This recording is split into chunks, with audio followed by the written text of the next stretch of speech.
Hola a todos, ¿qué tal? Veo que ya estamos 19 unidos, pero bueno, vamos a esperar 3 minutillos o algo así a que termine de unirse la gente.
Sí, para los que os acabéis de unir, eso, esperamos un minutillo más. Empezamos a I3 a que termine de unirse gente.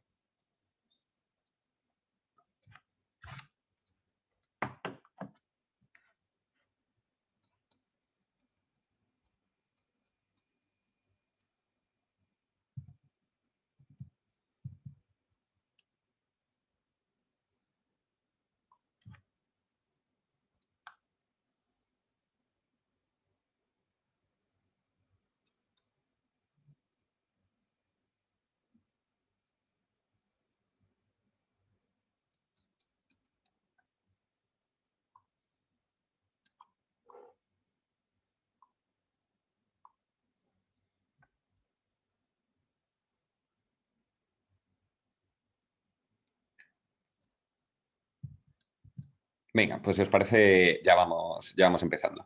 Bueno, en primer lugar, muchísimas gracias a todos por estar aquí. Este webinar pues lo vamos a dar ahora sobre el cómo hacer el business plan de una startup en una hora, un poco ambicioso, pero bueno, vamos a lograr lo que es el primer esqueleto y lo que puede ser la base al final para cualquier, que podría valernos para casi cualquier startup. Bueno, muy rápido, yo soy Jaime Medina. Yo estuve trabajando primero en consultoría en McKinsey durante año y medio. Después ya pasé al área de finanzas de startups, tanto en OnTrack como en Geoblink.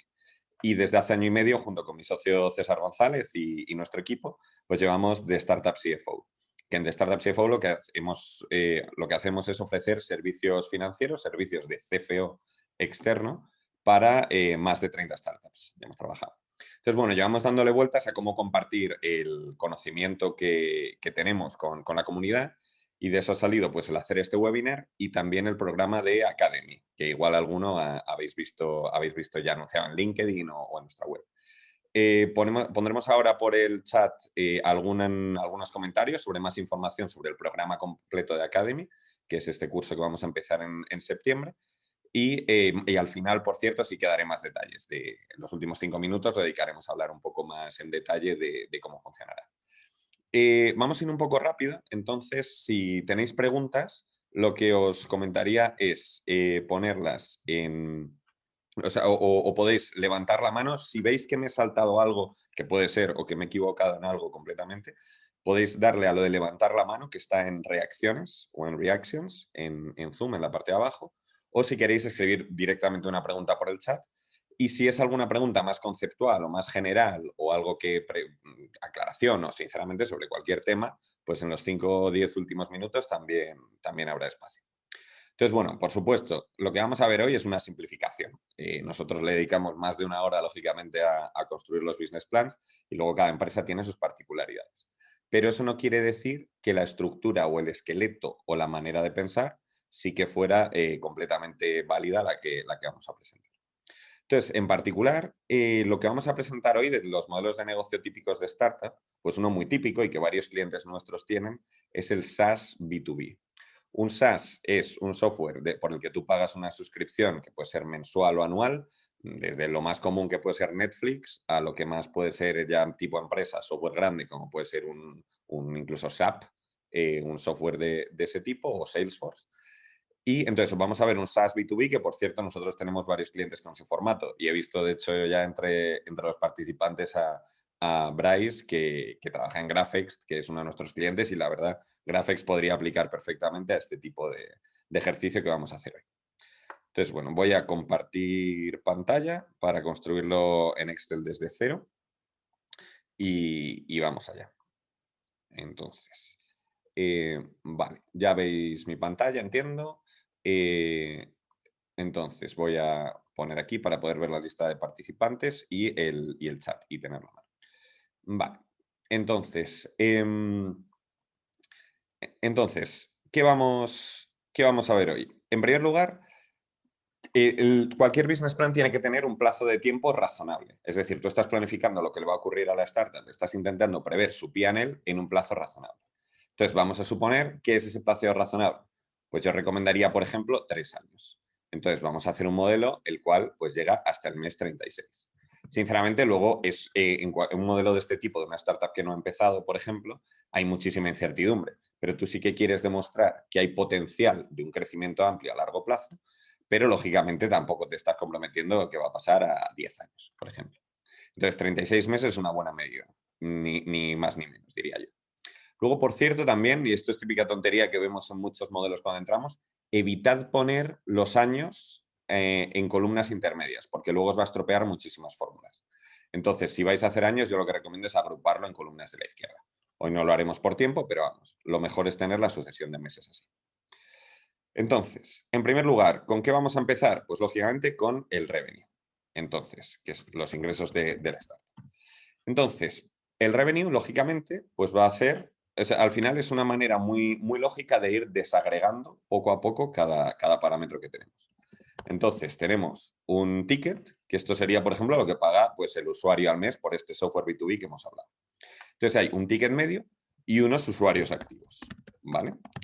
Entonces, lógicamente, la multiplicación de los dos va a ser el ingreso. Cuánto te paga cada uno por cuántos usuarios tienes en ese periodo. Aquí, por cierto, es un poco tontería, pero sí que voy a ser quisquilloso, aunque el ejercicio sea rápido, de que la presentación sea buena desde el principio, para que se siga muy bien de dónde viene cada cosa, que esto es bastante importante. Entonces, ticket, por ejemplo, pues ¿qué vamos a poner inicialmente? Pues yo qué sé, que es 500 cada mes y lo vamos a poner así de aumento, que oye, el ticket medio de nuestro producto es 500 al mes y entonces decimos, oye, ¿y cómo sé yo el número de usuarios activos? Pues el número de usuarios activos, al final de un periodo, vamos a ir complicándolo poquito a poco. Voy a empezar por lo fácil y lo vamos a ir complicando. Pues será los usuarios que tú tenías al principio del periodo, es decir, al final del periodo anterior. Es decir, si estás hablando en junio, pues será los que tenía en el mes de mayo, al final en mayo, más los nuevos que ha adquirido en junio. Entonces, este sería un esquema muy fácil. Entonces, tú empiezas con 0 clientes y tú añades, por ejemplo, pues suponte un cliente al mes durante los primeros meses. Entonces, por ejemplo, así, durante los primeros meses. Después vamos a poner 2 clientes al mes durante unos cuantos meses. Espera un momentillo. Vale. Entonces, vamos a poner ese 2 clientes durante unos meses y de momento lo vamos a dejar así, a largo plazo. Luego ya veremos que ahora vamos a poner este ticket medio o este número de nuevos clientes, pero luego se tiene que adaptar a unos números que en agregado den algo lógico. Entonces, pues, ¿cuáles serían los usuarios? Pues, lógicamente, el primer mes tenías 0 al principio, pues el nuevo usuario que has tenido. En el segundo mes empezabas con ese usuario y se te ha venido un nuevo usuario. Y así sucesivamente. Entonces, si tú estiras estos números... Por cierto, voy a ir muy rápido con el Excel, eso sí, que esto, la verdad es que si lo que vais a hacer es modelar mucho en startup, la verdad es que le conviene a todo el mundo el modelar mucho con Excel, ¿vale? Y el ir muy rápido con el Excel. Entonces, esto sería, tú dices, oye, pues entonces los ingresos, y empezamos, insisto, muy simplificado, van a ser simplemente ese ticket medio por esos usuarios activos, sin ningún problema. Ahora, claro, se empieza a complicar. Tú dices, oye, ¿yo ahora qué pasa? Que tengo usuarios nuevos, pero también tengo usuarios que se me caen. Tú dices, oye, es que igual ya aquí cuando tenemos 35 clientes, 3 de ellos ya no, o sea, o estos 35, perdón, después 3 de ellos se te van a caer. Entonces hay que tener en cuenta aquí los clientes que pierdes, que en este caso muchas veces se llama churn users. ¿Y cómo los calculas? Porque, por cierto, de momento, insisto, luego ya iremos matizando que si estos números tienen sentido o no. Pero ¿cómo lo calculas de momento? Pues porcentaje sobre los active users que tenías al principio del periodo es una buena lógica. Es decir, tú dices al final, oye, yo al principio del periodo tengo, pues yo qué sé, 21, los que sean, y se me caen el 2% todos los meses. Entonces, bueno, de hecho voy a poner que al principio sea un poco más. Ahora veremos por qué. Vamos, os lo voy adelantando, en un SaaS B2B, el objetivo es que el churn esté entre un 2 y un 3%, o un churn aceptable es entre un 2 y un 3% mensual. Entonces vamos a poner que empezáramos peor, nuestro producto va a ser peor, por eso también al principio captábamos menos, y luego ya lo vamos a estabilizar con que el churn mejorará a una cosa más estándar. Y entonces, ¿cuántos usuarios perdemos? Pues lo he dicho, el 3% de los usuarios con los que empezabas. También, por cierto, si os fijáis, esto parece una tontería de formato, pero es muy importante. Ponemos los números en negro, que son cálculos, y los números en azul, que son parámetros. ¿Vale? Eso es una tontería, pero es más importante de lo que parece. Y por supuesto, entonces ahora los active users pues también tendrán en cuenta estos usuarios que perdemos. ¿Vale? Entonces ahora ya pues no es tan sencillo, nos ha bajado un poco el número de usuarios debido al churn. Esto es muy importante, por cierto, el churn, y en muchísimos modelos que hemos visto de startups que estaban empezando, no lo tenían bien. Bueno, no lo tenían bien directamente, no lo modelaban. Y entonces eso, la verdad, pues sí que sería un poco error amateur de que hay que tener en cuenta el churn. Después, otro punto importante es el crecimiento del ticket medio, por ejemplo. O sea, todo esto se puede complicar de muchas maneras. Tú puedes decir, oye, es que el ticket medio, la gente va a pagar 500 de por vida. Yo voy a tener diferentes planes o yo voy a negociarlo con cada cliente que yo tenga, porque no tiene sentido que pague lo mismo pues una ferretería que pague lo mismo Iberia. Entonces dices, oye, pues vamos a hacer que durante 6 meses, por ejemplo, va a estar a un crecimiento de 0% y después vamos a duplicar. Oye, esto era una promoción de apertura y después vamos a subir el precio.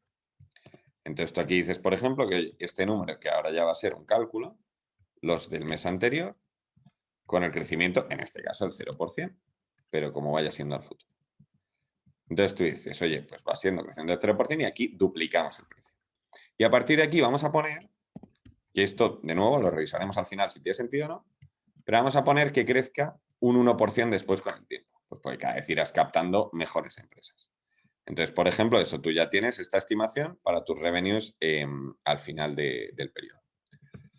Luego, por ejemplo, y esto aplica, por ejemplo, en el caso de Graphex, es muy habitual que Graphex, por cierto, es un software de análisis de datos muy potente. Entonces, tú estás, por ejemplo, haciendo el business plan de Graphex y tienes en cuenta, igual cada empresa es cada empresa, que no todos tus usuarios, que tienes usuarios gratis, un programa freemium, como de hecho tiene Graphex.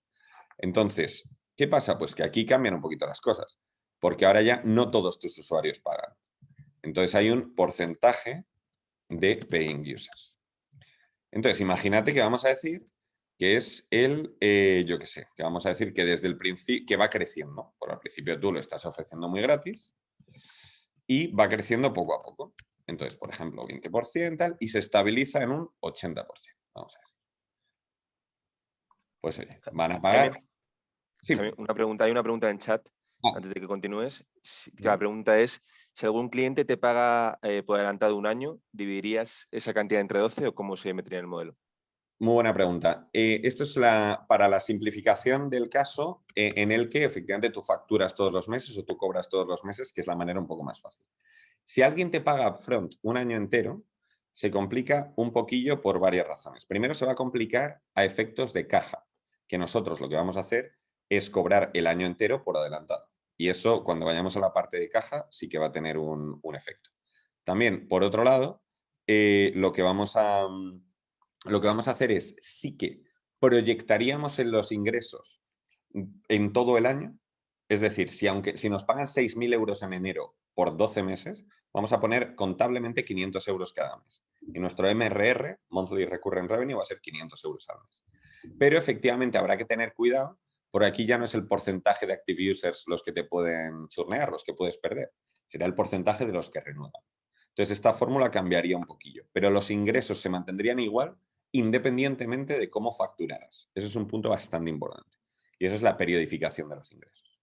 Entonces, bueno, por no complicar, vamos a ir con el modelo un poquito más sencillo. Pero vamos, luego también, si no lo menciono, recordádmelo para efectos de caja, que es un tema importantísimo en los SaaS. Entonces, en este caso lo que tenemos ahora es que pagan, pues lo que hemos dicho, al principio un 10%, luego un 80%, o sea, y poco a poco se estabilizan un 80%. Pues oye, al final tenemos estos revenues. Entonces, con esto, ¿qué pasa? Que obviamente, de nuevo, y lo voy a repetir 20 veces, es una simplificación. Tú aquí puedes tener varios planes de pago. Puedes tener efectivamente contratos anuales y contratos mensuales, que te haría una mezcla de los dos que hay que revisar poco a poco. Puedes tener promociones, puedes tener también y trabajar un poquillo más en cuál sería tu número de usuarios que pagan, tu número que no, y la conversión de los freemium a que empiecen a pagar. Todo esto son complicaciones que se le puede hacer, pero que no por ello el esquema deja de ser distinto de, por ejemplo, en cada plan de precios, cuántos tenía al principio, cuántos han entrado nuevos, cuántos he perdido y cuál ticket medio paga cada uno, por ejemplo. Pero bueno, con esto yo creo que por la parte de ingresos podemos avanzar. Bueno, sí que quería también comentar un par de cosas. Bueno, primero eso, lo del churn, que ya lo he mencionado, que a mucha gente se le olvida, pero no es solo que se le olvide, es que es un parámetro que cambie un poco te afecta muchísimo a los ingresos. Entonces mucha gente dice, oye, para crecer, adquirir, muy bien, pero tú no puedes llenar un cubo si tiene un agujero por otro lado. Entonces la parte de retención es siempre fundamental tenerla controlada. Y luego también, por cierto, también puede haber otra modificación aquí, que es que de tus usuarios activos, ¿cuántos pedidos te hacen al mes y con qué ticket medio? Por ejemplo, de startup que yo haya trabajado, pues OnTrack. OnTrack es como un Uber de transporte de mercancías, por ponerlo muy sencillo. Entonces los clientes empezaban haciendo 3 cargas al mes y poco a poco suben hasta, imagínate, 10 cargas al mes, que cada una tiene un ticket medio. Entonces, pues aquí nada, sería active users, el número de cargas por active users, tenemos número de cargas, ticket medio de cada carga, nos construye el ingreso. De nuevo, insisto, este esquema sigue aplicando. Luego también, por cierto, he puesto el ejemplo de OnTrack, una empresa que todos conocemos, pues era Amazon. Amazon efectivamente no tiene por qué ser recurrente, pero aún así tiene usuarios que capta, usuarios que pierde y luego también número de pedidos que haces. Entonces, después de esto, de los ingresos, como en un lo que puede ser un P&L normal de empresa o de cualquiera, estaría el tema del coste de ventas. ¿Vale? Entonces, ¿qué quiere decir el coste de ventas? Pues hay empresas que es más fácil verlo que en otras. Pero en el caso, yo qué sé, de una empresa que vende fruta, pues sinceramente, si vende fruta a 20 euros y la compra a 10 euros, el cost of sale serían los 10 euros que le ha costado la fruta. Es en el caso más trivial. ¿Cómo suele ser, por ejemplo, eso en el caso de OnTrack? También que estaba diciendo, pues en el caso de OnTrack recibe dinero a los clientes y paga a unos transportistas que tiene subcontratados. Pues entonces ese pago sería el coste de ventas. Entonces, como estamos poniendo el ejemplo de un SaaS, lo he dicho, como puede ser Validated ID, como podría ser Graphex, un SaaS B2B, lo que se suele considerar coste de ventas, que no es tan fácil de ver, es la infraestructura y los datos que puedan necesitar. Entonces, ¿qué nos referimos con infraestructura? Pues por cada usuario nuevo de Netflix, que es otro SaaS también sencillo de entender, pues Netflix no tiene casi coste adicional, pero un poquito sí, porque sí que tiene que pagar sus servidores de Amazon Web Service o de lo que sea, que no es lo mismo dar servicio a 1.000 que a 1.000.000. Por eso tiene un coste de que se llama de infraestructura, un coste de servidores que es relevante.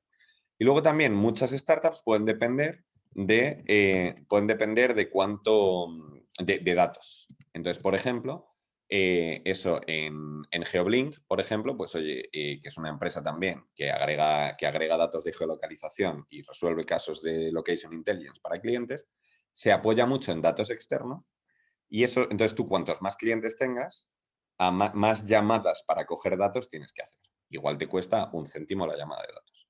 Al final, ¿qué quiere decir? Que tú en principio, cuanto más revenue, cuanto más ingreso, vas a tener más coste directamente de infraestructura y de datos. ¿Y cuánto? Porque sinceramente también le pasa a muchas startups que cuando empiezan, pues lógicamente yo esto no sé estimarlo y yo no soy CTO y no sabría estimar. Pero para nosotros, cuando nos llegan clientes, si vemos que es un SaaS y tiene un coste de ventas del 90%, lo consideramos ok. O sea, es como lo que esperábamos. Si llega con un 70%, vamos a meternos a mirar. ¿Por qué? Que puede tener todo el sentido del mundo.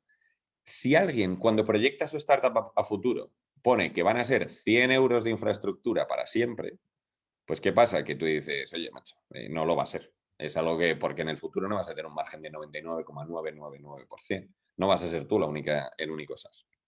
Entonces, nosotros, por ejemplo, vamos a asumir en este ejemplo que un 5% del ingreso se nos va en infraestructura y un 5% en datos, para tener ese famoso 10% que decíamos que considerábamos normal.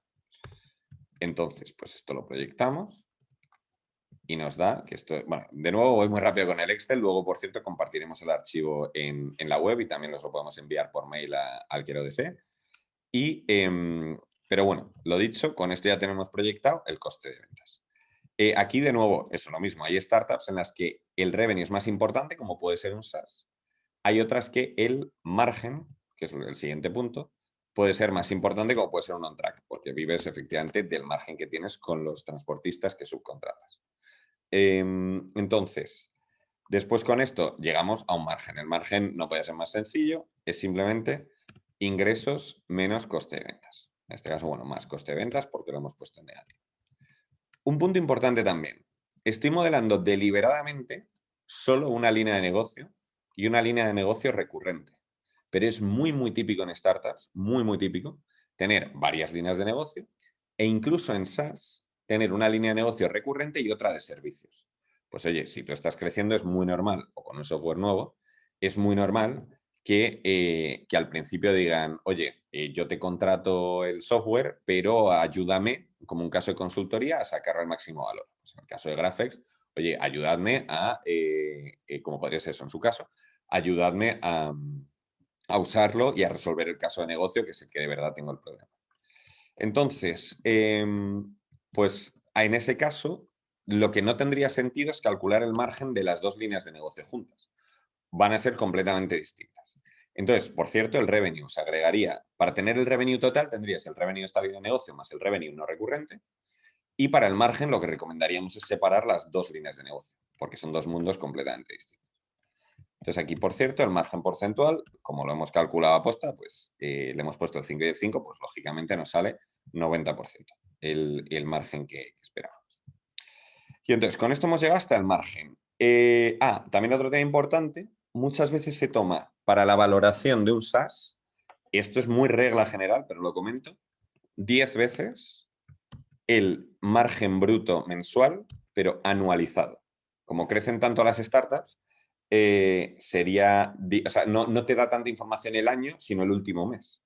Aquí pensad que en este año la startup ha crecido de 35 a 53.000. Entonces, el margen bruto anualizado, que esto sería bastante común en la valoración. Holded hace nada se ha vendido por 27 veces, creo que era el margen, y otras van por menos, porque puede influir un montón de cosas, el crecimiento, el sector o lo que sea. Pero este es otro número que de cabeza nosotros hacemos relativamente rápido para ver si la valoración tiene sentido. Vale, entonces, aquí ya hemos acabado en lo que sería el modelo de negocio. Esto es cómo hace dinero la empresa al final. Lo que decíamos, y si fuera fruta, como Refriting, que también fue antiguo cliente nuestro, lo que factura menos lo que le cuesta la fruta, por decirlo así. ¿Qué pasa? Que eso es lo particular de su modelo de negocio. Pero luego, como toda empresa, va a tener pues, gastos de personal y gastos operativos. Entonces, los de personal en una startup inicial van a ser de largo los más grandes. O sea, el personal se suele comer, suele ser, de hecho, el 80% de los gastos fijos de la startup, quitando los costes variables, el coste de ventas, de los costes fijos suele ser el 80%, que en una empresa tradicional, exceptuando que sea consultoría tal vez, no es tan normal. Y otro tema es que el personal, pues sobre todo en fases iniciales, va a ser mucho mayor que lo que ganamos de margen, porque lógicamente estamos invirtiendo mucho. Ahora entraremos un poco más en estos detalles. Entonces, lo que conviene es dividir el personal en departamentos que sean razonablemente fáciles de entender. Es decir, aquí no hay que cometer el error de poner solo el nombre de personas, o persona 1, persona 2, o lo que tú quieras, porque lógicamente tú quieres ver una información más de negocio. ¿Cuánto me voy a gastar en operaciones? También esto sí que vemos muchas que lo agregan entero, tanto de personal. Pero a mí eso no me dice nada. Yo quiero saber en qué lo vas a gastar, dado el negocio que tienes, si tiene sentido o no. Tener en cuenta también que cuando alguien evalúa un business plan de una startup, está evaluando mucho al que lo ha hecho o al que lo está defendiendo, que sería el CEO. Entonces, las cosas tienen que tener bastante sentido y tienen que ser analizables y defendibles. Entonces, el personal, para calcularlo, y esto se puede hacer, por cierto, de 1.000.000 de maneras, aviso, o sea, para nada consideréis que esta es la única, o sea, igual que lo del churn era muy importante o lo de ordenar revenue, cost of sales y tal, esto, la verdad, pues voy a poner una que funciona bien.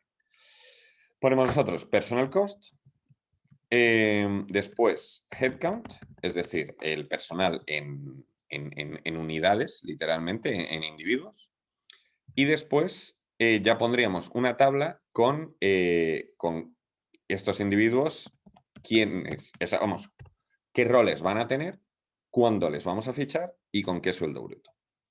Aquí me voy a permitir, y yo creo que es solo con esto y con una cosa de operaciones, me va a permitir literalmente copiar una tabla que ya tenía hecha, pero porque si no, nos podemos tirar aquí todo el día. Este es el único truquillo, yo creo, del business plan en una hora, que sería estimar el personal, cuándo va a entrar y con qué sueldos. Entonces, aquí hemos puesto algo razonablemente lógico, como ahora veremos, pero como esta tabla es inanalizable, por eso de hecho nos hemos apoyado en esta de headcount y vamos a ver cómo nos puede ayudar. Y la de costes totales. Entonces, aquí para verlo, pues sería una fórmula relativamente fácil. Confieso que soy un poco de friki de Excel y la verdad es que, por ejemplo, en Academy una cosa bastante fuerte va a ser Excel, porque para llevar finanzas de startup, la verdad, más vale que a uno le guste. Entonces, vamos a poner las personas que tenemos por encima de 0 euros, es decir, que ya consideramos que hemos fichado, y en el departamento que estemos mirando ahora mismo. Entonces, por ejemplo, en este caso es el de operaciones. Y entonces tendríamos, si he hecho bien la fórmula, que aquí lo estoy haciendo rápido, vale, sí. Con esto tendríamos, leyendo de abajo, pues por ejemplo, aquí en el mes 6 tenemos 4 personas de R&D. Hay 4 personas del departamento de R&D que tienen sueldo mayor que 0, que consideramos que ya habrían entrado. Aquí varios comentarios, por cierto, que he pasado muy rápido, yo creo, por los centros de coste. Estos centros de coste se pueden agregar o desagregar lo que uno quiera. Se le puede cambiar de nombre. Operaciones en muchas empresas es Customer Service o Customer Success. R&D, que Research and Development, pues puede ser IT, puede ser Tech. Se puede dividir a veces en Tech y Producto. Admin lo mismo, puede ser Finance, puede ser HR, puede ser Admin, lo que uno quiera. Dentro de un orden, las áreas de la empresa, y sinceramente nosotros con muchos clientes, estos 5 centros de coste nos valen. Y entonces tú con esto tienes que plantear el cómo vas a ir cargando la empresa, porque lógicamente vais a empezar normalmente, he puesto en este caso 2 fundadores, el CTO y el CEO, que empiezan con un sueldo relativamente bajo para su rol. Y entonces van a empezar estas 2 personas y, por cierto, vamos a ir viendo lo que nos cuesta mes a mes en euros. Entonces, vamos a poner aquí que sería lo mismo. Oye, súmame los sueldos de estas personas, los que estén en este departamento. Entonces, vamos a coger aquí los departamentos y coger esto de aquí. De nuevo, esto es Excel, pero sobre todo lo que quiero es que entendáis la lógica. Un punto importante, por cierto, que estamos poniendo abajo sueldos brutos anuales voluntariamente. La verdad, confieso, de nuevo, hay 1000 maneras de hacer esto. pero que me parece a mí personalmente más fácil orientarme diciendo eso, oye, pues 40.000 euros de sueldo bruto, una posición, por ejemplo. Pero por cierto, que aquí esto sí que se le olvida a un montón de emprendedores que están haciendo sus primeros cálculos, el coste de seguridad social. Entonces, la seguridad social es alrededor del 31,4% de un coste por encima del sueldo bruto. Esto a nadie le gusta pagarlo, pero es lo que hay, efectivamente. Este sobrecoste, que es el 30% de los costes de personal, es decir, que va a afectar muchísimo. Este mes, por cierto, ahora que lo he metido, ha cambiado de 54 a 72. Ese coste, que es bastante alto, a muchísima gente se le olvida ponerlo, a muchísima. Entonces, ahora, por cierto, que eso, como os he dicho, he metido la pequeña trampa de que la tabla de personal ya la tenía, os comento qué lógica he seguido para construirlo. La lógica que he seguido es que en una startup, en una fase así aproximadamente, lo que es habitual es gastar aproximadamente un 40% en adquisición, en sales y marketing, un 40% en tecnología o en desarrollo y un 20% en lo demás. Esto es bastante habitual. Entonces, por ejemplo, hacemos un check rápido aquí, pues yo qué sé, en el mes 22, que ya podemos considerar que está más o menos estabilizado, que no son los primerísimos meses que solo una persona te cambia mucho. Pues aquí tenemos 26.000 euros sobre 65, algo menos de la mitad, invertidos en adquisición, en sales y marketing. Y 23.000 sobre 65, algo menos de la mitad, invertidos en desarrollo, en I+D, en lo que sería el desarrollo del producto. También hay que tener en cuenta aquí un crecimiento pues razonable. Y ahora veremos también que hay algunos checks para comprobar que ese crecimiento es razonable. Pues, por ejemplo, aquí habíamos puesto que, oye, tú no fichas efectivamente un Head of Finance hasta que ya tienes un año. Tú no fichas a alguien de recursos humanos hasta que no tienes ya eso, pues la segunda ronda tal. O un Office Manager hasta que ya sois 20 y pico. Tú, developers, sí que vas contratando y al principio ya un tío más senior que se apoya en unos más junior. Cada 1 o 2 meses vas contratando perfiles. Luego ya, por cierto, ya perfiles más altos, etcétera, según vayan pasando las rondas. De marketing, pues lo mismo. Muchas veces los de ventas tiran solos durante un tiempo y ya entra alguien de marketing a ayudar. Y se externaliza muchas veces el servicio de marketing, igual que nosotros hacemos el de finanzas externas. Y luego gente de customer service, que esto es atención al cliente cuando ya está el producto rodando. Normalmente los de ventas se apañan al principio, pero poco a poco tienes al principio uno, luego otro y luego ya entra otro que he puesto creo más adelante. Entonces, de nuevo, 1000 maneras de hacer esto, absolutamente, porque aquí hay muchas preguntas que se pueden hacer. Y si tienen variable los de ventas, pues lo puedes añadir por separado y sumarlo como coste. Miles de cosas. Pero esta es una manera que dentro de Noren funciona, la de ver el bruto anual. Aquí también es típico que después de una ronda suban sueldos. Entonces tú aquí pudieras poner, yo qué sé, el CTO, por ejemplo, mira, sí, esto ya lo había visto, que en el mes 12, después de una ronda, pasa a tener un sueldo más de mercado, que en el caso del CTO ya fuera igual 60.000 euros brutos al año. Entonces, esta tablita más o menos funciona y el check del personal lo hemos hecho. Y ahora habría que ver gastos operativos. Aquí aviso que los gastos operativos hay gente que se sobrecomplica infinito. ¿Por qué? Porque es muy fácil que se te ocurran, pues eso, gastos pequeños. Es decir, oye, pues el teléfono en la oficina, lo que sea. Pero ¿qué pasa? Que al final, sinceramente, como son mucho más pequeños que los de personal, tampoco nos volvamos locos. Entonces, aquí voy a sacar también otra tablilla, el otro as que tenía aquí debajo de la manga, para ver efectivamente los gastos operativos mes a mes. De nuevo, aquí hay gente de verdad que es que se vuelve loca, que no tiene, que igual no sabe lo que tiene que poner igual no saben eso, pues si van a tener una persona o 100 o los revenues o lo que sea y tal, pero sí que se esfuerzan en decir, oye, el teléfono no nos va a costar 100 euros al mes, nos va a costar 110. Y es bueno, ok. Entonces, también aquí, una cosa que he hecho razonable, bueno, he puesto unos gastos razonables. Pues en operaciones, el gasto de Zendesk. Zendesk no sé si lo conocéis, pero es una plataforma de gestión de tickets. En ventas, por ciertos viajes, transportes, eventos y tal. Marketing, pues Google Ads, empezamos a invertir en este caso bastante en este momento. Software, bla, bla, bla. Hay muchísimo. Oficina, pues tiramos un año sin oficina, ahora que más o menos hay mucha cultura de teletrabajo. Accounting, legal, otros, que hay que poner, por favor, un otros, porque luego a uno le crecen los enanos más de lo que piensa. Por cierto, aquí, tema importante, con Zendesk lo he hecho bien y con otros, la verdad, por puro tiempo lo he hecho un poco peor de lo que podía haberlo hecho. que es que con Zendesk, por ejemplo, he supuesto que cada licencia cuesta 100 euros y que se multiplica por el número de personas que tenemos en Customer Service. Esto se podría hacer igual en viajes, en transportes, en eventos, en software, por ejemplo, en licencias de software y tal. ¿Por qué? Pues como lo tengo construido ahora, que deliberadamente ya aviso, no está bien, o sea que habría que haber puesto muchos más ejemplos de esto. Si yo decido que, oye, vamos a hacer una contratación mucho más agresiva y vamos a poner a 20, a 50 personas, pues joder, seguiría gastando los mismos 500 euros en software, que no tiene mucho sentido. Entonces yo recomiendo linkar los gastos operativos lo máximo que se pueda a cantidades que dependan o de personal o del negocio. De tal manera que no te olvides y tengas un gasto fijo cuando me estás diciendo que tu empresa va a ser más grande que Facebook. Entonces, de nuevo, no le deis excesiva importancia. Entonces, ¿qué hay que hacer aquí? Pues asumir que la proporción con los gastos de personal a los que sí que hay que dar mucha importancia, que la proporción es razonable.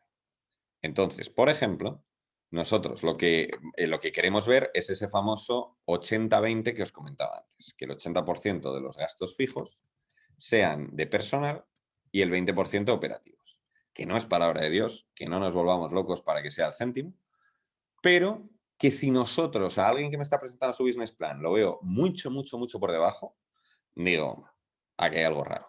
Si lo veo muy por encima, digo, aquí hay algo raro. Que puede tener explicación. Puede tener explicación especialmente si la empresa es B2C, que en marketing se suele gastar muchísimo más dinero. Entonces ahí igual saco marketing y miro si sigue cumpliendo el 80-20 o algo parecido. De nuevo, no nos volvamos locos.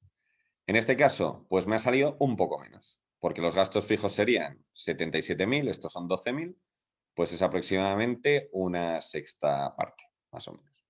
Ok, suficientemente bien, suficientemente parecido.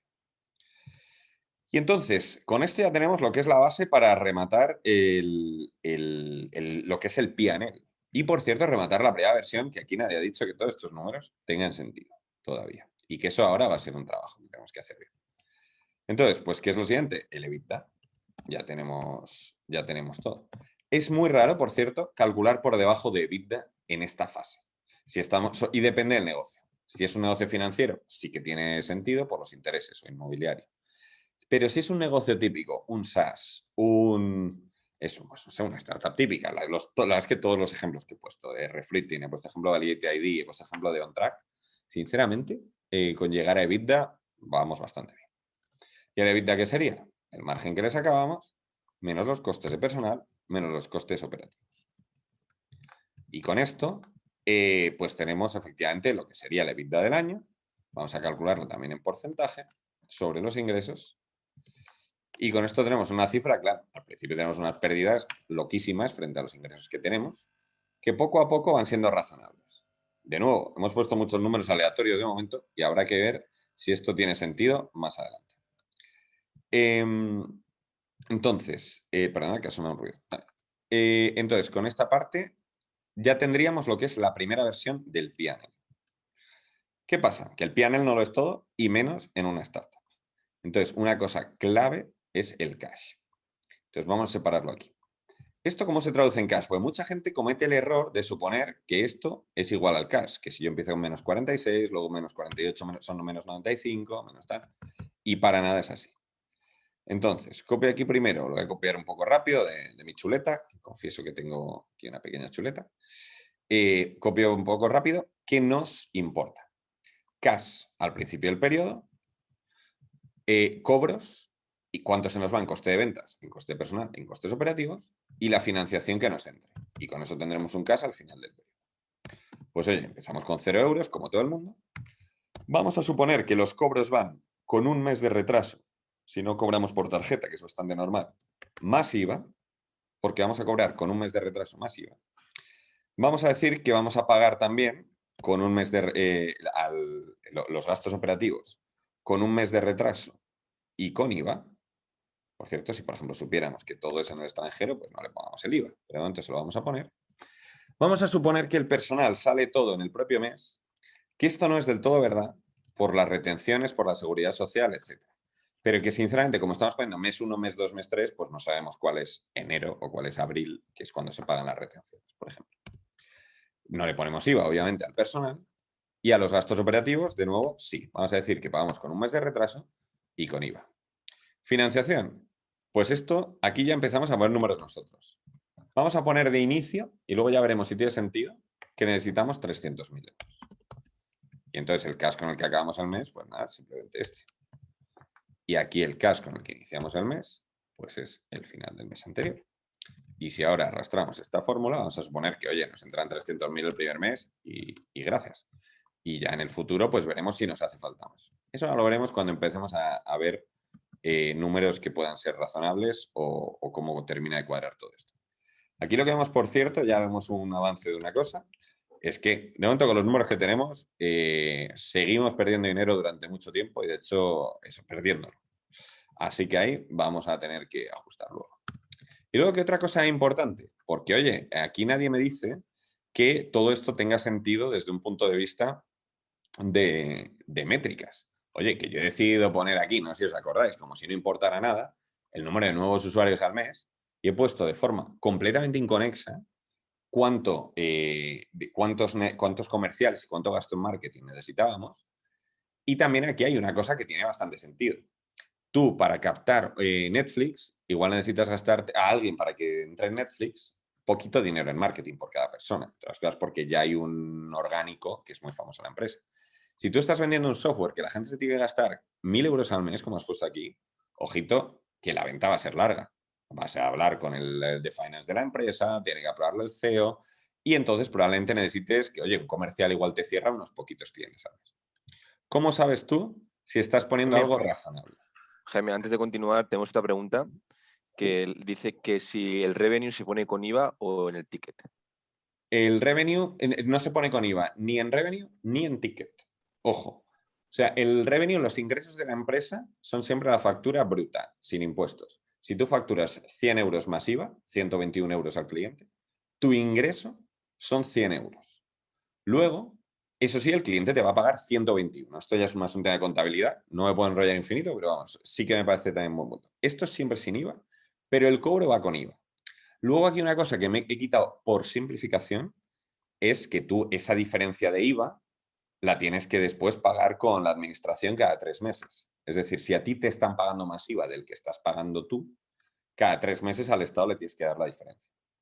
No lo he modelado aquí porque es complicarse y porque además no sabemos en qué meses estamos y porque una startup que está iniciando le va a salir siempre el IVA a devolver.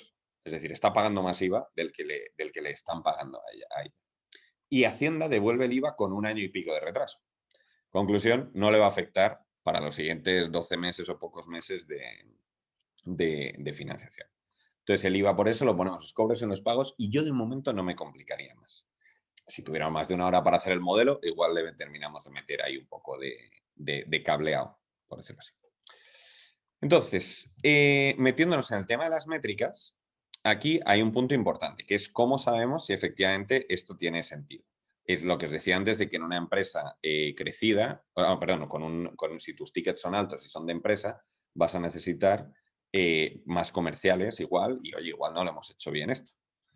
Pues nada, lo que hacemos es calcular el lifetime value del cliente. ¿Qué quiere decir eso? Vamos a ver un cliente individual. Un cliente individual nos paga 500 euros al mes, de los que al final nos quedamos con un 90% de ello, porque el resto se nos va en lo que decíamos antes, en infraestructura de datos, y cada mes perdemos, en este caso poníamos, un 3% de clientes. Esto en meses, esto es por fórmula matemática y no me enrollo aquí, pero el inverso del churn, 1 entre el 3%, es el número de meses que tú puedes esperar que te duren los clientes. Entonces, este cliente en toda su vida te va a dar los 500 euros al mes, te vas a quedar el 90% de ellos, 450, y te lo va a dar durante 33 meses. Entonces, conclusión, tú puedes esperar que en tu mes 1 todos estos parámetros, por cierto, van mejorando, porque tú cobras más o porque bajas el churn. Tú podrías esperar, por ejemplo, aquí en el mes 36, que un cliente que captas, lo esperable es que te deje al final 60.000 euros de margen en la empresa. Y esto lo vamos a comparar con el coste de adquisición del cliente, que tenía mucho que ver con lo que os comentaba antes de los comerciales. Entonces, aquí vamos a ponerlo en positivo. Entonces, el coste de adquisición, ojo, que esto también mucha gente lo calcula mal porque no mete el personal o porque no mete los gastos operativos. Aquí, para ser lo más sincero posible, uno tiene que meter todo, gastos operativos y personales de ventas y marketing. Y número de nuevas cuentas que captamos cada mes. Esto es muy lógico. O sea, esto es al final, oye, ¿cuánto me cuesta a mí captar un cliente? Pues si me he dejado X euros en marketing y he captado con ello 1, pues hombre, en este caso sería 0 por ser el primer mes, pero por ejemplo un mes más avanzado, 11.000 euros para captar 2 clientes, pues por cada uno me he gastado 5.837. Esto de nuevo, ahora lo que lo veremos es si todos estos números tienen sentido. Pero de momento son los que son. Y lo importante es este ratio de el lifetime value con el CAC. ¿Por qué digo lo importante? Lo importante por varias maneras. Primero, por lo dicho, no tiene ningún sentido decir que si alguien me va a comprar un coche por 18.000 euros, yo por cada euro que ponga de marketing voy a captar a un tío. Pues no funciona así. Si tú quieres captar a alguien que te pague 18.000 euros, te tendrás que gastar igual 4.000 en un comercial, en marketing, en lo que sea. Entonces, este número, y esto sí que es muy estándar de startups y sinceramente de cualquier empresa escalable o que pretenda escalar, lo bueno es que sea más de 3 y los fondos van a buscar que sea más de 3 y yo diría menos de 10. No menos de 10 porque si es más de 10 es peor, no, pues si es más de 10 no me lo creo. El fondo aquí cuando te está mirando el business plan te va a decir, el tío se sabe los números de sus startups, los números reales de sus startups y va a decir, ya, tú vas a tener un LTV CAC de 100, que serías la mejor startup de todos los tiempos. Entonces, no le quieres presentar ese business plan a un inversor que el tío directamente te vaya a decir que no va, claramente, que hay algo que no puede ser. De hecho, en este caso nos ha quedado relativamente razonable. Pero oye, ahora tenemos construido el modelo entero. Tenemos un P&L simulado, tenemos el cash, tenemos las métricas para coger coherencia. Pero ahora, un punto clave. ¿Esto es vendible? ¿Esto efectivamente es la última palabra? Pues vamos a pensar cosas. A mí una startup que me dice que en 3 años, que luego puede ocurrir perfectamente, dice 3 años, puede ocurrir por muchos temas, puede exigir mucho desarrollo de producto, puede lo que sea. Pero me parecería poco ambicioso que me esté diciendo el día 1 que en 3 años va a estar en 53.000 euros. Insisto, súper regla general, no me hagáis mucho caso.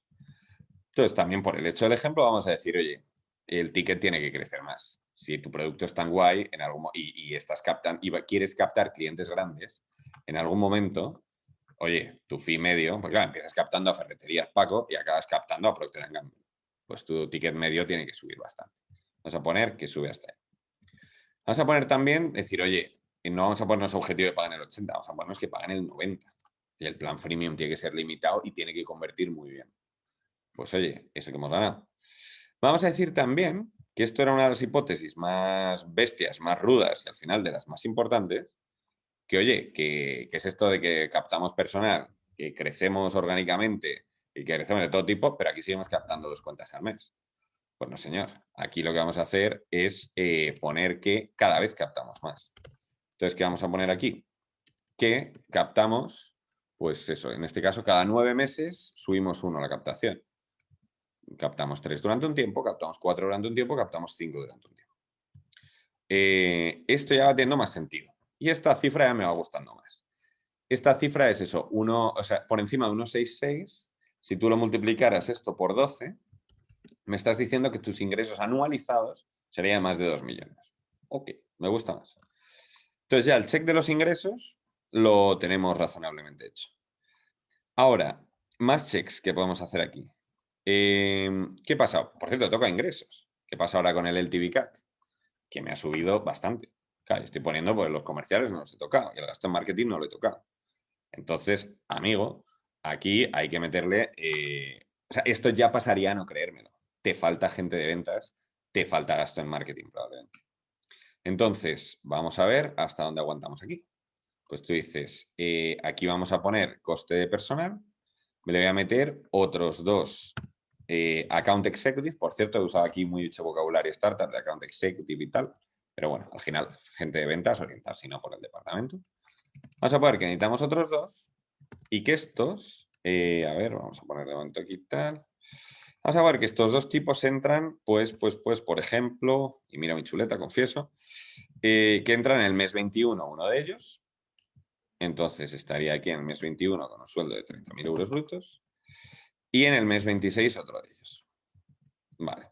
Luego también vamos a poner aquí, vamos a ver que en marketing, joder, pues hay un punto de decir, oye, vamos a meterle un poquito más de chicha, también el mes 27. Ahí has decidido invertir un poquillo más.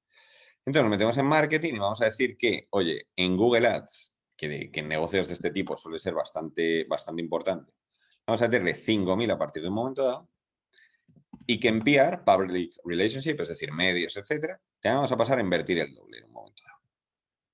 Entonces, con esto ahora el LTV CAC, ¿qué pinta tiene? Oye, pues un poquito mejor. ¿Pasa de 10? Sí, pasa de 10 los ultimísimos meses y por poco. ¿Podemos corregirlo? Sí. Podemos poner más gasto de marketing desde aquí o algún otro comercial. Pero esto no me parece imposible. De hecho, lo vamos a dejar aquí. Voluntariamente dejo esto que se salga un poco también por dejar el punto de que no todo tiene que ser el by the book más extremo. Y luego, la última cosa que hay que ver, que claro, ya tenemos ingresos, bien. El TVCAC, bien. Vamos a ver qué pasa con, por ejemplo, el otro check que he dicho del gasto de personal. Porque si decíamos que tenía que ser el 40% la gente de I+D, la gente de desarrollo de producto, informáticos, producto y tal, pues oye, yo he subido el coste en ventas, pues me voy a meter otros 2 developers también en un momento dado. ¿Y cuándo? Pues os lo digo ahora mismo. Vamos a meter, por ejemplo, vamos a meter a un developer mes 24 de 30.000 euros. Esto habría que, por cierto, obviamente, de nuevo, repito una y mil veces, simplificación. Estamos metiendo mucha simplificación que luego habría que ver con el caso real de la startup, si tiene sentido fichar en ese momento, si no, por cierto, voy a meter 3 developers, que haya dejado aquí uno. Tiene que ver muchas cosas, los planes de la startup, cualquier cosa, pero por lo menos financieramente, que es lo que nos ocupa hoy, esto va teniendo sentido. Y otro developer aquí en el 31. Vale. Y entonces ya con esto, pues oye, tenemos el P&L que cumple el ratio que queríamos, se sigue cumpliendo los gastos operativos razonablemente bien, igual habría que subir un poquito. El LTV CAC cuadra, llegamos a unos revenues razonables, pero ¿qué nos pasa aquí? Pues el caso, lógicamente. Si nos meten 300.000 euros, vamos a tomar eso como axioma, nos quedamos sin caja en un año, lo cual tiene bastante sentido. En una fase muy inicial, incluso menos. O sea, que tú podrías pedir incluso algo menos o algo así. Pero tiene mucho sentido que tú digas, oye, sé que me voy a quedar sin caja, pero es que cuando haya llegado aquí, ya haya demostrado todo esto y ya tenga equipo, ya tenga tracción, etcétera, yo le voy a meter más dinero. ¿Cuánto? Pues como mínimo le tienes que meter los 500.000 euros para cubrir el valle hasta que ya empieces a generar más caja de la que pierdes. Entonces, ya que son 500.000, le vamos a poner aquí que pedimos 800.000 euros. Entonces, en un momento dado tendrán los 800.000 euros, alegría, y de hecho los voy a poner en el mes anterior, de hecho, para que vayas con un poco de margen. Y después lo que estás diciendo es que te va a sobrar un poquito de margen y ya vas a empezar a generar. Entonces, esto que acabamos de hacer, básicamente contesta al cómo hacer el business plan. De nuevo, obviamente, 1.000.000 de simplificaciones que hemos hecho y de cosas que se pueden complicar. 1.000.000 de cosas que habría que hablar con el CEO de, oye, es que nuestro producto es así. Centros de coste, lo que sea. Pero la estructura de P&L con esa estructura, el cash con esta estructura, las métricas con esta estructura, los ratios esos famosos que he dicho, las relaciones entre todo ello, porque toda esta última iteración que he hecho, confieso que tenía los números un poco preparados, pero esta iteración puede ser bastante complicada. Añades uno de ventas y entonces ahora lo que te falla es el cash. Añades un developer, entonces lo que te falla es el otro ratio. Haces que vayas a tener nuevas cuentas y te vuelve a fallar el LTV. Cosas así. Todo eso puede llevar tiempo, pero la estructura básica sería básicamente esta. Entonces, no sé si tenemos alguna pregunta o si alguno de vosotros lo ha comentado por el chat o quiere ahora comentar rápido eso o alguna pregunta general sobre lo que sea. Y nada, la contestamos directamente. Sí, en el chat no tenemos más preguntas, entonces si alguien quiere levantar la mano y hablar directamente. Sí, o incluso quitarse el mute Sí. directamente.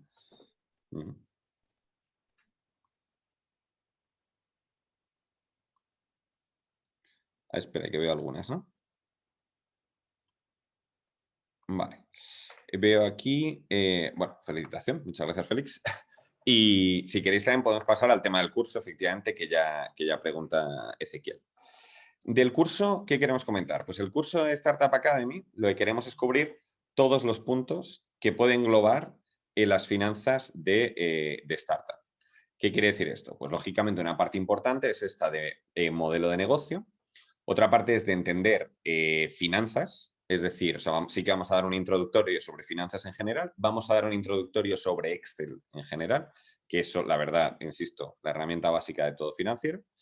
Y también vamos a ver temas, por ejemplo, de rondas de financiación, cómo funcionan, cómo va aumentando valor a la startup, cómo va ganando dinero el founder en función de ello. Luego, también vamos a ver temas de cómo funciona el Venture Capital, también vamos a ver cómo son los exits y efectivamente qué implicaciones tiene para los inversores, para los CEOs, etc. Vamos a ver alternativas a financiación privada, como puede ser financiación pública o financiación bancaria, cómo son los estados financieros de las startups, cómo es el reporting de una startup, porque importa muchísimo más cosas que son lenguaje startup que son lenguaje financiero. A la pregunta concreta de Agustín de si eres financiero, el curso se queda corto. En mi opinión, no, si no eres financiero de startup. ¿Por qué? Porque hay muchísimas cosas muy particulares de finanzas de startup, como puede ser efectivamente Unit Economics, que en el fondo sería esto, pero el concepto de Unit Economics da para una Biblia y hay mil maneras de entenderlo y de verlo. También es el reporting de una startup en el buen sentido de la palabra, no es muy financiero o no debe ser muy financiero. Al de la startup le da exactamente igual lo que hayas gastado en servicios profesionales, le da exactamente igual la amortización. En general, el balance no importa mucho. Importa mucho más vocabulario como runway, importa mucho más que sepas cómo funciona un fondo y cómo está alineado, que sepas cómo es el governance de una startup, que también lo vamos a ver, cómo funciona el board, cómo funciona, que suele estar estructurado en departamentos, etc. Le importan mucho más los centros de coste que el lenguaje estrictamente financiero. Y hay un vocabulario enorme. De hecho, en los perfiles muchas veces mayores, aunque obviamente hay mil excepciones, pero los perfiles más mayores que vienen de muchos años de experiencia en finanzas suelen tener que pasar por una fase de aterrizaje de acostumbrarse a ese mundo real. Nosotros, por ejemplo, tenemos muchos clientes que hay perfiles financieros de ese tipo, que son fantásticos controllers y que la verdad, o sea, y serían fantásticos CFOs y son fantásticos CFOs muchas veces, pero nosotros añadimos toda esta capa de licencia, perdón, de lenguaje startup por encima. Por rematar con el curso, y luego veo también que hay una pregunta nueva, rematar con el curso también. Son 12 semanas en las que lo que vamos a hacer cada semana es una clase grabada de 1 hora y media. Después vamos a colgar la clase grabada de 1 hora y media con unas slides y proponiendo ya un caso tipo MBA, caso muchos basados en clientes nuestros, casos reales de startups. Luego vamos a dejar esa semana para que se resuelva el caso. Hacemos 1 hora y media de clase en vivo para resolver el caso entre todos y también apoyados en los que ya nos hayáis enviado y colgamos el nuevo tema. De tal manera que todas las semanas resolvemos un tema y abrimos uno para ver durante la semana siguiente, con 1 hora y media de clase grabada y 1 hora y media live, y estimamos unas 2 horas de caso. Así que en total la dedicación la estimamos en unas 60 horas. También vamos a añadir cosas que esperamos que encontréis atractiva de generar comunidad. Entonces, por ejemplo, va a haber un Slack del grupo en el que compartiremos un montón de cosas. Vamos a hacer webinars exclusivos con CEOs y CFOs de startups de renombre, también exclusivos para los que seáis miembros. Vamos a hacer también coffee chats para discutir cualquier tema, ya sea de vuestras carreras personales o que os preocupe o que queréis aprender más de un tema. O sea, el objetivo es mucho de crear comunidad y que sea entre vosotros. Por eso también, por cierto, las plazas son limitadas a 60, también para poder crear una comunidad que nos guste. Tocaremos, lo dicho, todos estos temas que hemos comentado. La verdad es que en el mensaje que han dejado antes en el chat, o si os metéis en academy.tscfo.com, podéis ver bastante más información y podéis preinscribiros también. Las inscripciones formales serán en septiembre. Pero bueno, todos los que hemos comentado y podéis ver el temario absolutamente completo para que no os quede ninguna duda. Y en general consideramos que va dirigido perfiles financieros precisamente que quieran entrar en startup, igual gente que esté interesada en aprender de startups, en aprender de finanzas, todo este vocabulario está orientado también en general a mucha gente como la que podría trabajar con nosotros. De hecho, por cierto, probablemente acabemos contratando a gente que haya hecho el Academy y que hayamos visto pues, que esté interesada y que ha aprendido todos estos contenidos. Entonces, y ese perfil de gente que trabaja con nosotros, pues suele ser muchas veces de Big Four que lleve 3 o 5 años, sino a veces recién salidos de la carrera, literalmente. Ante cualquier duda, o nosotros encantados de ayudar caso por caso. O sea, nos escribís a academy@tscfo, hacemos una call con vosotros, lo hablamos de arriba abajo y así aseguramos que el que pague, pues sea el que pague por algo que le va a añadir valor, genuinamente. El precio, por cierto, es de 1.250 euros. También, por cierto, en algunos casos sabemos que las startups en las que hay alumnos que se quieren apuntar que su startup, que ya trabajan en una startup, ya tienen perfil financiero en la startup y se lo va a pagar la startup. Entonces, también yo creo que va a ocurrir que va a haber gente que está trabajando directamente en el sector. Y nada, pues eso, lo último, el que quiera preinscribirse, que lo apunte en el Typeform. Voy a un par de preguntas que quedan y ya con eso cerramos, que justo son las 8. Preguntabais, por un lado, ¿cómo se calcularía el runway cuando tienes facturas upfront anuales? Lo que habríamos hecho con facturas upfront anuales es que aquí en Collections no sería estos 500 euros. Bueno, en este caso, perdón, 50 euros. Estarías poniendo aquí un por 12, porque estás cobrando upfront y por eso tiene un impacto enorme el hacer facturación anual. Obviamente, ojo, este 12 nos vale para el primer mes, pero se empieza a complicar porque, por ejemplo, en el mes 13 ya estaremos renovando a este tipo y facturando a los nuevos. Por lo tanto, la fórmula se puede complicar un poquito más. Pero no es difícil. Al final es traquear cuánta gente está renovando cada mes y cuánta gente es nueva cada mes. Y su ticket mensual, multiplicarlo por 12. De nuevo, suben los collections, o sea, te ayuda con el runway infinito. ¿Cómo se calcularía? Igual que ahora, simplemente ves cuándo te quedas sin cash. Lo que pasa es que te quedarías sin cash mucho más tarde. Luego, los servicios por encima de una licencia SaaS, pero con naturaleza recurrente, también se recomienda computarlas en una línea de negocio separada o basta con modificar el ticket medio del modelo inicial. Un punto porque esto nos ha salido con clientes reales.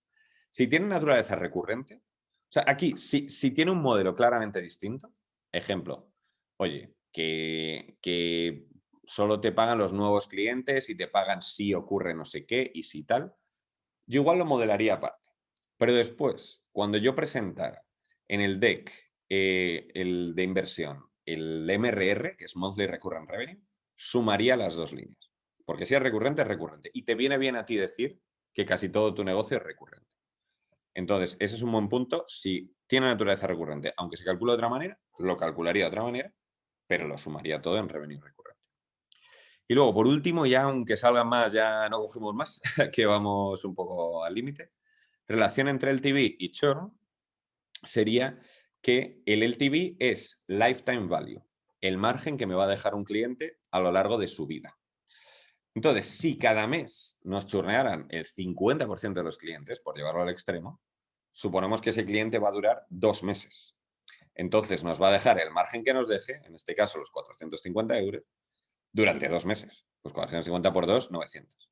Entonces, si es bajo el churn, tu LTV aumenta mucho. Si es bajo el churn, la vida media del cliente, que se veía tan fácil en el ejemplo del 50%, te sube mucho. Cuanto más bajo el churn, más alto el lifetime. Y por tanto, más meses te va a pagar esos 450 euros de margen y tu LTV va a subir. Entonces, yo creo que esta era ya la última pregunta. Nada, último recordatorio, eso, el que quiera de verdad ver más información, que nos escriba, por favor, a academy@tscfo.com, que miren la web, encantados de comentar. Y haremos más webinars de estos gratuitos también. Al que se quiera apuntar, probablemente en septiembre, lancemos más de estos webinars. Así que nada, muchísimas gracias de nuevo a todos por asistir. Lo dejaremos grabado también por si alguien no ha podido asistir, lo subiremos a nuestra web. Y nada, un auténtico placer. Que tengáis todos buen verano y nos vemos en septiembre. Un abrazo a todos.